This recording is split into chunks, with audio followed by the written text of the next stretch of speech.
Major Amberson had made a fortune in 1873 when other people were losing fortunes, and the magnificence of the Ambersons began then. Magnificence, like the size of a fortune, is always comparative, as even magnificent Lorenzo may now perceive, if he has happened to haunt New York in 1916.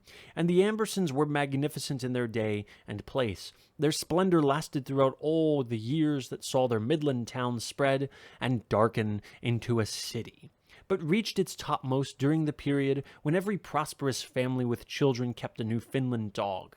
In that town, in those days, all the women who wore silk or velvet knew all the other women who wore silk or velvet, and when there was a new purchase of sealskin, sick people were got to windows to see it go by.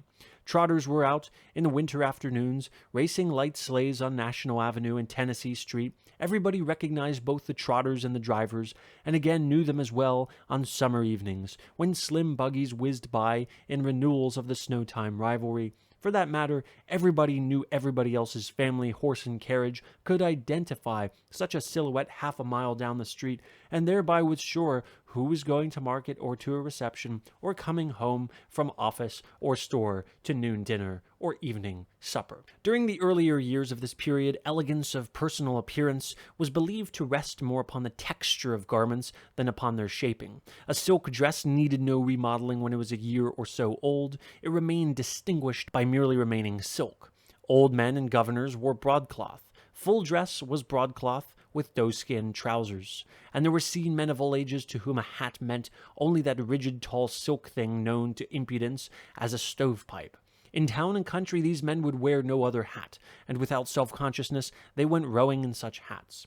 Shifting fashions of shape replaced aristocracy of texture. Dressmakers, shoemakers, hatmakers, and tailors, increasing in cunning and in power, found means to make new clothes old. The long contagion of the derby hat arrived. One season the crown of this hat would be a bucket, the next it would be a spoon. Every house still kept its bootjack, but high-topped boots gave way to shoes and Congress gaiters, and these were played through fashions that shaped them now with toes like box ends, and now with toes like the prows of racing shells. Trousers with a crease were considered plebeian. The crease proved that the garment had lain upon a shelf and hence was ready-made. These betraying trousers were called hand-me-downs in allusion to the shelf. In the early 80s, while bangs and bustles were having their way with women, the variation of dandy known as the dude was invented.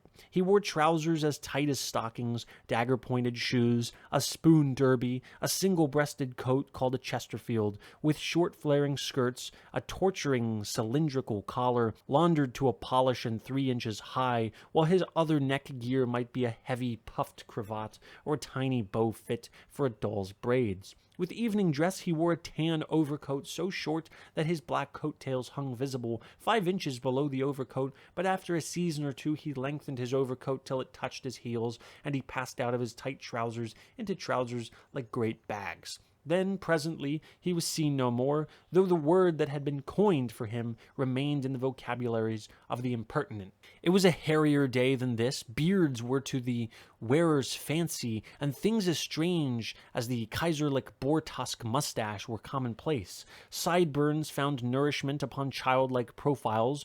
Great Dundreary whiskers blew like tippets over young shoulders, mustaches were trained as lambrequins over forgotten mouths, and it was possible for a senator of the United States to wear a mist of white whisker upon his throat only, not a newspaper in the land finding the ornament distinguished enough to warrant a lampoon. Surely no more is needed to prove that so short a time ago we were living in another age.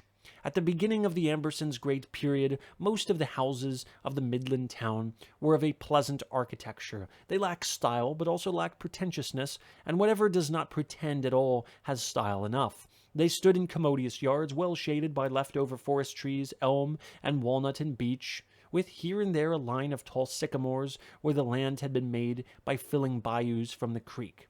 The house of a prominent resident facing Military Square or National Avenue or Tennessee Street was built of brick upon a stone foundation, or of wood upon a brick foundation. Usually it had a front porch and a back porch, often a side porch too. There was a front hall, there was a side hall, and sometimes a back hall. From the front hall opened 3 rooms: the parlor, the sitting room, and the library could show warrant to its title. For some reason, these people bought books. Commonly, the family sat more in the library than in the sitting room, while callers, when they came formally, were kept to the parlor, a place of formidable polish and discomfort. The upholstery of the library furniture was a little shabby, but the hostile chairs and sofa of the parlor always looked new. For all the wear and tear they got, they should have lasted 1,000 years.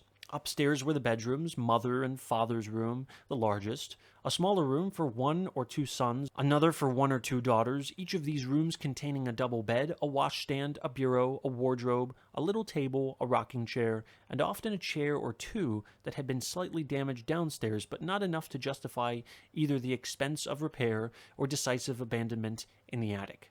And there was always a spare room for visitors where the sewing machine usually was kept. And during the 70s, there developed an appreciation of the necessity for a bathroom. Therefore, the architects placed bathrooms in the new houses, and the older houses tore out a cupboard or 2, set up a boiler beside the kitchen stove, and sought a new godliness, each with its own bathroom. The great American plumber joke that many branched evergreen was planted at this time.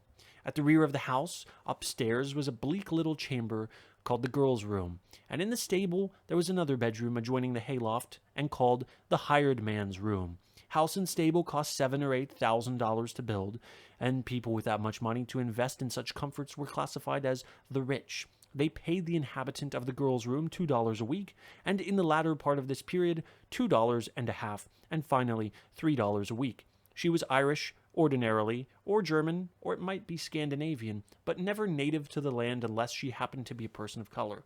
The man or youth who lived in the stable had like wages, and sometimes he, too, was lately a steerage voyager, but much oftener he was colored.